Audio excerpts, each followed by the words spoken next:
Muito bom dia a você que nos acompanha todos os sábados aqui na tela da SIC TV. Muito obrigada pela sua audiência, pela sua companhia. Estamos começando mais o Viver Bem com um novo tema, falando sobre qualidade de vida, bem-estar e saúde. E olha, acredita-se que o transtorno de déficit de atenção e hiperatividade, o TDAH, é o transtorno mais comum em crianças e adolescentes. Mas quais são as causas, os sintomas, os tratamentos do TDAH? É isso que o Viver Bem de hoje quer saber e quer explicar para você com a ajuda da doutora Aline Caravês, que é psiquiatra e que é muito bem-vinda aqui com a gente. Pode chegar, doutora, tudo bem? Olá, Renata, obrigada pelo convite, bom dia a todos em casa. Muito bom a gente falar desse tema, né? Aliás, ele tem repercutido bastante nos últimos tempos. E o que é o TDAH, doutora? Então, o TDAH é uma doença do neurodesenvolvimento. Significa que você já nasce com uma conformação diferente no seu cérebro. O funcionamento da regulação da sua atenção, da impulsividade e da sua atividade motora, ele está um pouquinho desregulado do que é nas demais população que a gente chama neurotípica. Vamos sentar, doutora, para a gente entender mais sobre essa temática, para a gente conseguir aprofundar um pouco mais. Ele não é uma doença? Sim, é uma doença. Doença é tudo aquilo que pode tirar a tua qualidade de funcionamento, tanto no dia a dia, como dentro de casa, no trabalho e com você mesmo internamente. Então, é uma doença. Os transtornos também são doenças? São doenças. Na psiquiatria, em geral, a gente sempre fala como transtornos, porque geralmente você tem que conviver, né, com aquela possibilidade de ter aquela doença novamente. Agora, ela é uma doença que não é uma doença que você adquire externamente. Ela é uma doença que você nasce com, é uma doença do neurodesenvolvimento. É comum? Está cada vez mais comum. Antigamente achava-se que a gente está mais capacitado para diagnosticar, mas alguns estudos epidemiológicos já mostram que sim, os sintomas de TDAH estão aumentando a sua incidência na nova geração vindo agora. Mas aí os sintomas estarem aumentando significa de fato que a pessoa tem o TDAH? Ou são hábitos nossos que nos levam a entender como se houvesse o TDAH? Ótima pergunta, Renata, ótima pergunta. Nós estamos numa era que ela é nova para a ciência. Uma era em que a gente está usando o nosso cérebro de uma forma muito mais veloz e, ao mesmo tempo, com vários atrativos. Isso nunca existiu na história da humanidade, né? E a progressiva ela é cada vez maior. Então, alguns estudos ainda precisam ser melhorados para entender o que está acontecendo no nosso cérebro com excesso de informações. Mas nós, por estarmos desacostumados com esse fluxo de informação, estamos sentindo sintomas de desatenção, de hiperatividade mental, de uma forma mais comum, pelo excesso de atividades, de fluxo de pensamento que eu tenho que lidar. Isso não necessariamente quer dizer que eu tenha transtorno do déficit de atenção. Às vezes é um excesso de trabalho, às vezes é uma ansiedade, uma depressão, que também podem dar o déficit de atenção. Dá para se ter uma vida normal com o diagnóstico de TDAH, doutora? Sim. O TDAH é uma doença que ela tem a classificação de leve, moderada, grave também, e os tipos de apresentação, desatento, hiperativo. Então vai depender de como vai ser essa combinação. Mas sim, graças a Deus hoje a gente já tem uma evolução farmacológica para lidar com o TDAH e também psicológica. Então a gente tem já várias dicas que fazem com que você consiga conviver com o TDAH de uma forma muito mais funcional. Quando a gente pensa em sintomas, a ciência já tem ali sintomas definidos para esse transtorno? Sim, sim. Atualmente a gente tem inclusive uma escala, né, de perguntas, onde se eu tiver 6 critérios do déficit de atenção, eu já pontuo como uma possibilidade de ter um transtorno do déficit de atenção e hiperatividade com apresentação predominante de déficit de atenção. E se eu marcar mais 6 pontos na hiperatividade, eu também tenho hiperatividade.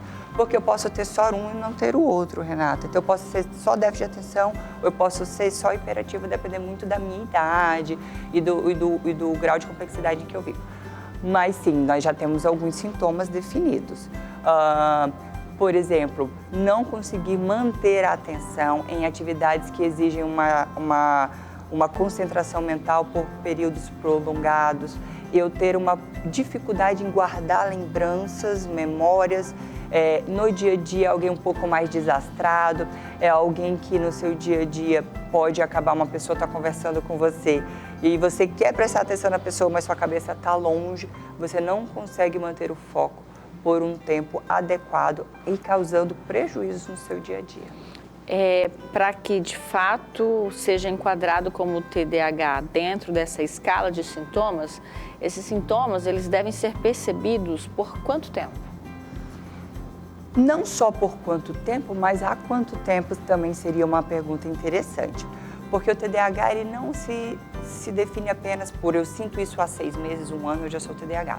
Como é uma doença do neurodesenvolvimento, a principal pergunta é desde quando? Pois se você nunca teve qualquer sintoma de TDAH e está desenvolvendo há 1 ano, possivelmente você pode não ter um TDAH.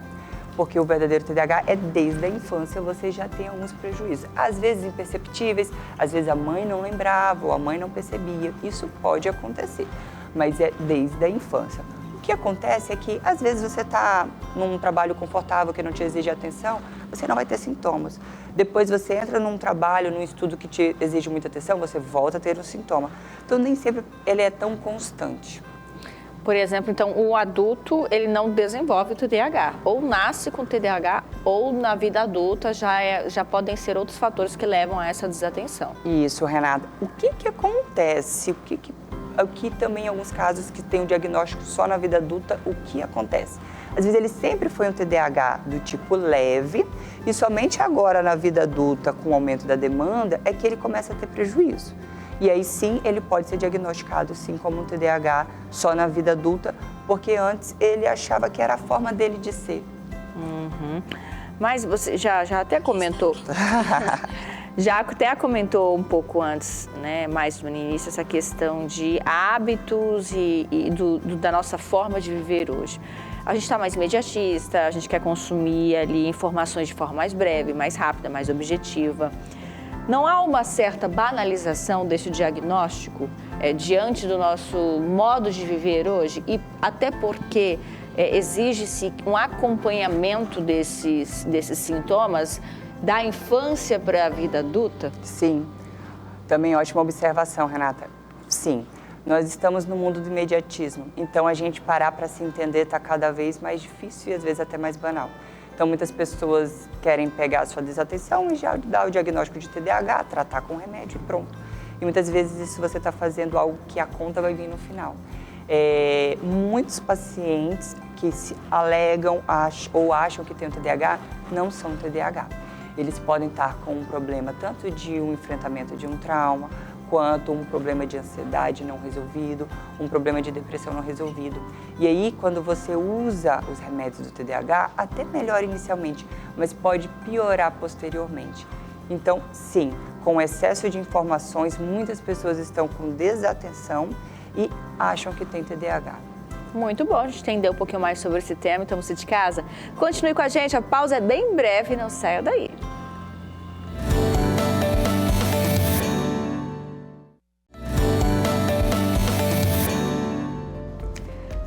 Muito bem, hoje a gente está entendendo sobre o TDAH com a psiquiatra a doutora Aline Canavês, para a gente saber quando é hora de procurar um médico, se é necessário um acompanhamento, como fazer esse diagnóstico. Doutora, existem exames específicos para a identificação do TDAH? O TDAH é um diagnóstico clínico, significa que o psiquiatra vai fazer uma avaliação e ele já é capaz de fazer esse diagnóstico. Mas nós temos um teste psicológico chamado testagem neuropsicológica, que ela mapeia o funcionamento do cérebro, inclusive a função executiva, que é uma parte do cérebro onde está prejudicada no TDAH predominantemente. Então, pode fazer essa testagem para poder fazer um reforço e um auxílio ao diagnóstico do médico. Mas, muitas vezes, você pode fazer o neuropsicológico, ele indicar, mas mesmo assim não ser um TDAH após a avaliação do psiquiatra. Então, justamente por ser algo que a criança nasce, é muito mais um diagnóstico clínico do que um exame para identificá-lo. Há situações em que o psiquiatra ele demanda do apoio de outros profissionais, de repente profissional da escola, dos familiares, do psicólogo, para entender que de fato, desde a infância aquela pessoa ela tem esse transtorno? Ela é maravilhosa essa pergunta e ela é até complexa para resolver, eu vou tentar resumir. Sim, primeiro a gente realmente não tem nenhum exame de imagem, vou fazer uma tomografia, um eletroencefalograma, isso não mostra TDAH, tá bom? Então eu tô lá, o psiquiatra, ele costuma pedir informação de todo mundo.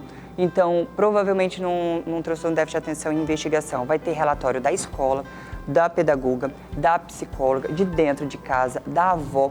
Por quê? Às vezes a criança apresenta essa desatenção apenas na escola, porque ele talvez pode sofrer algum maus tratos na escola, ou ele não gosta de alguma forma de algo da escola, mas você percebe que em casa e outros ambientes ele não tem o déficit de atenção e hiperatividade. Então isso é um alerta. Então a verdadeira investigação TDAH demanda informações de vários ambientes. E posto isso, sim, na forma de ajudá-lo na infância, nós precisamos de ajuda do pedagogo para poder ajustar as formas de estudo, nós precisamos de uma avaliação do psicólogo para ajudá-lo a lidar com a impulsividade, nós treinamos os pais para saber lidar com essa criança. Então a gente tem uma equipe que a gente chama de equipe multidisciplinar. TDAH não é somente igual a remédio, muito pelo contrário. O remédio é só para dar o auxílio para que toda essa rede multidisciplinar possa funcionar.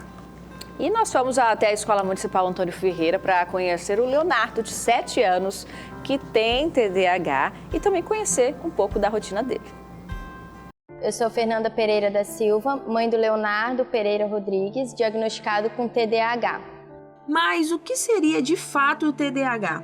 O transtorno de déficit de atenção e hiperatividade é um transtorno neurobiológico de causas genéticas, caracterizado por sintomas como falta de atenção, inquietação e impulsividade. Geralmente, aparece na infância e pode acompanhar o indivíduo por toda a vida. Desde pequenininho, ele sempre foi uma criança inquieta, que não conseguia ficar sentado, se movimentava muito. E por muitas vezes eu pensava que ele era inquieto, um menino ali que quer chamar atenção, vamos dizer assim. Por muito tempo eu relutei em ir atrás de um diagnóstico para ele, porque eu já tenho um filho que é diagnosticado com autismo, então eu não queria ter ali 2 crianças com 2 diagnósticos diferentes, porque não é fácil a vida. Depois que a gente recebe um diagnóstico, muda a rotina totalmente dentro de casa, precisa intervir de alguma forma com terapia, com medicação. E eu não queria ter isso para os 2, assim, lá no fundo era isso. E foi nesse ambiente escolar que, de fato, a Fernanda recebeu o alerta em relação ao seu filho. Na escola, a professora me orientou, falou que seria muito importante para melhorar o desempenho dele na sala de aula e, consequentemente, melhora também no convívio em casa, no convívio social, na rua. O neuropediatra, ele fez algumas perguntas. De cara, ele já fechou o diagnóstico, porque é um diagnóstico clínico, não precisa fazer nenhum exame. É só com aquilo que você fala, o médico ele já consegue diagnosticar. E ele, enxergando o Leonardo dentro do consultório, ele conseguiu enxergar que tudo que eu estava falando realmente era... Ele traduzia ali nas coisas que ele fazia. Então ele passou uma lista, 2 listas, uma para mim e uma para a escola, para a professora preencher, de coisas que ele faz. Se ele não consegue ficar sentado, muito, pouco ou demais. E todas as respostas do Léo eram demais. Tipo, ele não conseguia ficar sentado, dispersava muito rápido, não espera a gente terminar de falar para poder falar, ele fica ali naquela ansiedade de querer falar logo. Então, quando o médico olhou, que viu que tudo era demais, ele falou, já tenho certeza agora que ele realmente tem o transtorno de déficit de atenção e hiperatividade. A Fernanda, como mãe de uma criança diagnosticada com TDAH, fala que de fato não é fácil, mas tem se adaptado à rotina de cuidados após receber o diagnóstico. Uma criança que não para, realmente não para. Ele ou está pulando, se ele está no sofá, ele está com a perna lá em cima. Se a gente vai na igreja, ele fica inquieto, mexe na cadeira, sobe, levanta, deita, vira. Então, assim, isso é muito ruim, porque às vezes as pessoas de fora enxergam como uma criança que não foi bem educada. E na verdade não é. A gente tenta controlar ali dentro do limite, né, daquilo que a gente consegue pedir e ele atender, mas é muito difícil. Então, essa agitação incomoda muito. Às vezes a gente quer ficar num ambiente tranquilo que precisa de ficar quieto e ele não fica. Apesar da espera para buscar ajuda médica, a Fernanda fala perfeitamente de como isso é importante nos primeiros sinais. Tem que buscar. Vai no pediatra, pede orientação, o pediatra encaminha para o neuro ou para o psiquiatra.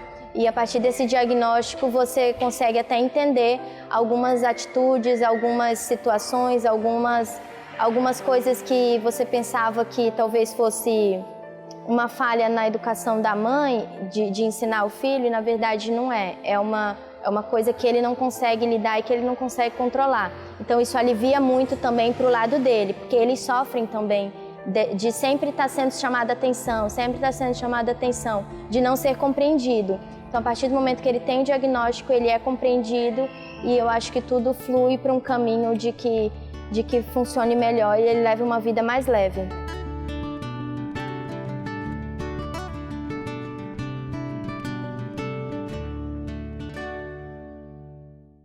Tá aí o Leonardo e a escola, que é uma escola municipal, que é referência no município nesses tipos de transtornos, é um exemplo, então, de que é muito mais do que um tratamento medicamentoso. Os pais, a família, a escola, a rede saber lidar com essa criança, né, doutora? Exatamente, Renata. Então, para a gente fazer o processo que a gente chama de inclusão e de conseguir com que esse paciente tenha uma vida funcional, de amigos, trabalho adequada, precisa de toda uma rede de assistência, sim. Uhum. Toda pessoa que tem o TDAH vai tomar o medicamento, doutora? Não, nem sempre. O TDAH ele tem muito a ver com demanda. Então, às vezes, aquela criança na infância pode, se ela tiver um sintoma leve, apenas com terapia e ajuste pedagógico, ir bem, ok, aí a gente não coloca remédio. Mas às vezes o sintoma é mais grave, eu preciso pôr o remédio. Coloquei o remédio na infância, mas às vezes chega na adolescência, ele se adaptou muito bem à escola, aos amigos, pode ser que a gente retire o remédio. E assim vai, medica conforme a demanda. Geralmente na infância, como eu ainda estou desenvolvendo o meu cérebro, uma vez colocado o fármaco, a gente mantém por um bom tempo, até mais ou menos a adolescência, quando eu posso começar a testar, retirar. Muito bem, a gente vai seguir falando sobre este tema depois do intervalo. Você de casa, continue com a gente.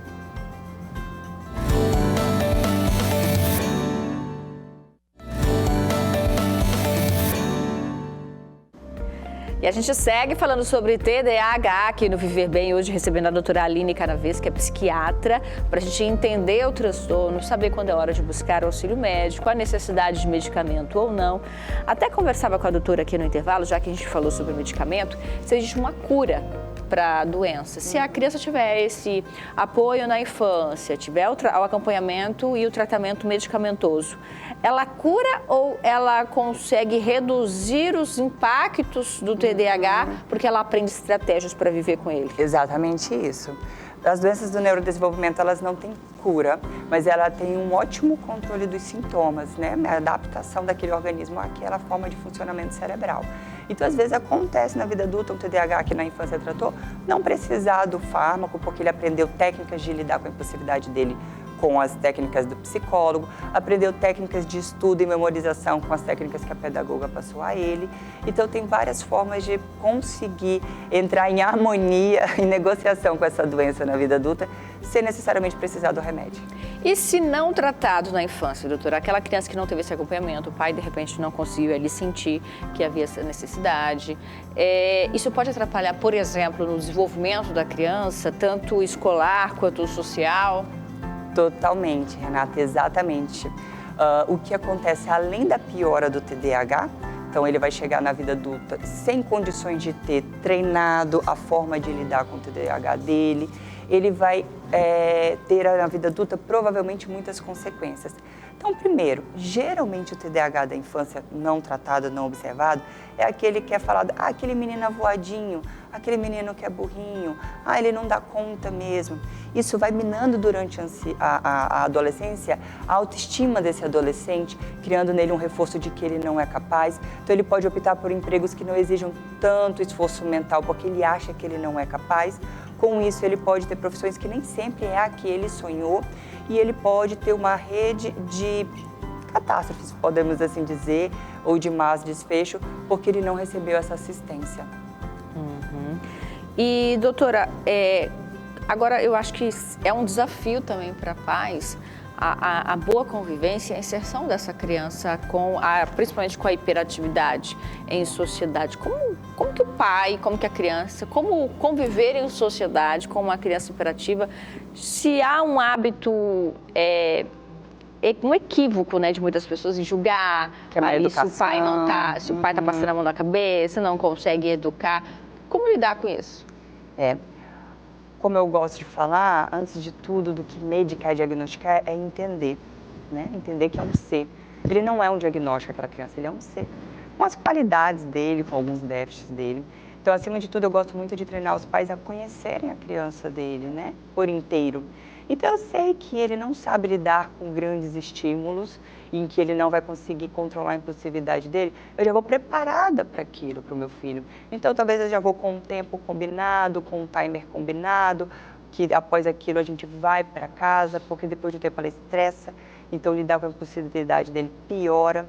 Então, existem técnicas, novamente, que a rede multipsicóloga, pedagógica e psiquiatra, a gente pode mapear essa criança para ela ter os melhores momentos possíveis com esse pai, com os amigos, na escola.